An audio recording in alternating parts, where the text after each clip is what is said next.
জামাতে ৫ ওয়াক্ত নামাজ আদায় করলেই মিলছে ৩ বেলা ফ্রি খাবারের ব্যবস্থা। একটি সাধারণ মসজিদকে ঘিরে সৃষ্টি হয়েছে ব্যতিক্রমী এই উদ্যোগ।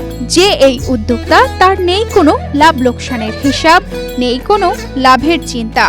আমি মসজিদটা করার উদ্যোগ হচ্ছে যে আমি তো মরেই যেতাম, আমার তো আর কেউ ছিল না বা দেখার মতন কিছু না। আল্লাহ এখন আমার হায়াতে বাইসে রেখেছে, উদ্যোগ নিয়েছি যে আমার সাথে সাথে আরো কিছু লোক বুঝুক যে নামাজ পড়তে হবে। সবাই মরার পথে যে লোক ফিরে এসে আল্লাহ জ্ঞান করছে, আমরাও সাথে সাথে তার সাথে সাথে করি। আর যদি কোনো দয়াবান লোক যদি তার সহযোগিতা করার ইচ্ছা হয়, যদি মসজিদটা করে দেয়, আমরা সবাই এই মহল্লাবাসী আলহামদুলিল্লাহ সবাই মহল্লাবাসী নামাজ পড়তে পারবো। বরং মানুষের মুখে খাবার তুলে দেওয়াই হলো তার আনন্দ। নিজেই করেছেন মসজিদের জন্য জমিদান, সেই জমির উপরেই নির্মাণ করেছেন একটি মসজিদ। মসজিদের পাশে খোলা আকাশের নিচে বাঁশের চড়াটের উপরেই তার হোটেল। রূপায়ণ lake castle, welcome to the land of piece.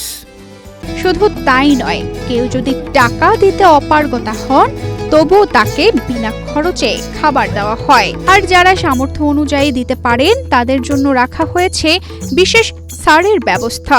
এমন দৃশ্য দেখা যায় ঝিনাইদহের মহেশপুর উপজেলার বাঁশখালিয়া ইউনিয়নের বাবলা মাথাভাঙ্গা গ্রামে।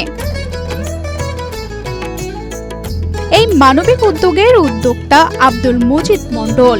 এই হোটেলে মাত্র ৩০ টাকায় আনলিমিটেড খিচুড়ি ও ডিম ভাজি, ৪০ টাকায় মাংস সহ খিচুড়ি এবং ৭০ টাকায় পেট ভরে বিরিয়ানি খাওয়ার সুযোগ রয়েছে। অনেক সময় গরু কিংবা পোল্ট্রির মাংস দিয়েও পরিবেশন করা হয়। পথচারী, দরিদ্র ও অসহায় মানুষের জন্য এখানে খাবার সম্পূর্ণ বিনামূল্যে ফ্রি দেওয়া হয়। মানুষের একটু খাওয়া দাওয়ার ব্যবস্থা করি, সেটাও যদি কেউ সহযোগিতা করে, দুটো কাজ একসাথে চললে আমার মনে হয় লোকজনের একটা বিশাল একটা সমাবেশ হলে আমার মনে হয় ভালো থাকতে পারে সবাই মিলে।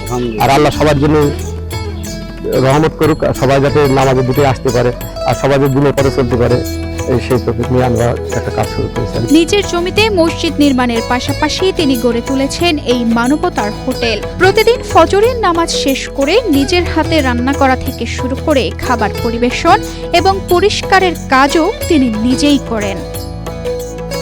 কিছুদিন আগে অসুস্থ হয়ে পড়েন আব্দুল মজিদ মন্ডল। চিকিৎসার জন্য ঢাকায় গেলে তার হৃদযন্ত্রে ব্লক ধরা পড়ে।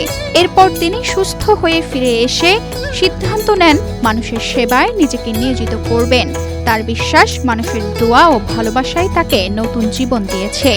জীবনের শেষ দিন পর্যন্ত তিনি মানুষের জন্য কাজ করে যেতে চান। মানুষের সহযোগিতা পেলে তার একটু কষ্ট কমবে বলে জানান মজিদ মন্ডল।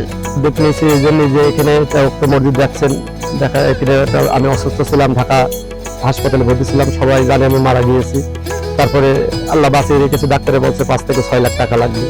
আমি একটা এমন মনোবল যে আল্লাহ আমার রহমত করবে, আমার কোনো টাকা পয়সা লাগবে। সেই উদ্যোগ নিয়ে আমি ডাক্তারে বলেছি না, আমার কোনো রিপোর্টে বলছে যে মারা গিয়েছে, রিপোর্টে বলছে বাঁচবে না।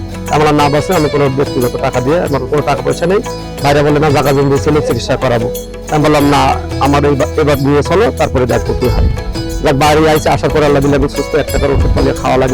এলাকাবাসীর মতে আব্দুল মজিদ মন্ডলের এই উদ্যোগ শুধু একটি দৃষ্টান্তই নয়, বরং মানবতা, ভালোবাসা ও সহমর্মিতার এক উজ্জ্বল প্রতীক। তার মসজিদে এলাকার এক মুয়াজ্জিম জীবনের শেষ দিন পর্যন্ত ফ্রি ইমামতি করার প্রত্যয় ব্যক্ত করেন।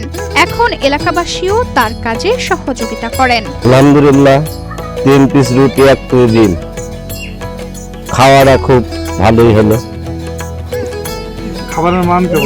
খাবারের মান খুবই ভালো। খাওয়া দাওয়া করে ফ্রি খাওয়া যায় আমরা, তারপর টাকা পয়সা চাই না, আবার দিই হালকা দিয়ে দেয়, তারপর না দিয়ে দেয়। খুব ভালো, সব 1 নম্বর জিনিস, এখানে কোনো 2 নম্বর জিনিস নেই। কারণ আমাদের চোখের সামনে সে ভালো জিনিসে বাজার থেকে কিনে নিয়ে আসে। কারণ এখানে কোনো ভংসনের কায়দা নেই, কোনো 2 নম্বরের কাজ নেই। পথের ধারে একটা ঐক্য মসজিদ আছে, মসজিদ পাশে একটু আপনার কিছু খাদ্যর অনুষ্ঠান করা আছে।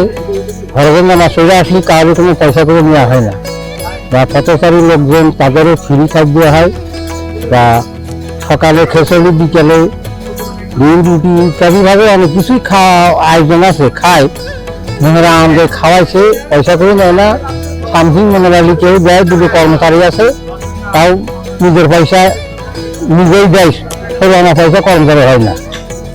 স্থানীয়দের কেউ কেউ তাকে পাগল বললেও তাতে তিনি দমে যাননি, বরং জীবনের শেষ দিন পর্যন্ত এই মানবিক কাজ চালিয়ে যাওয়ার প্রত্যয় ব্যক্ত করেছেন তিনি। তবে এসবের বিষয়ে পরিবারের বাধা আসে, কিন্তু তারপরেও তিনি থেমে যাননি। তানজিদা রহমান, ইনায়া, বাংলাদেশ প্রতিদিন।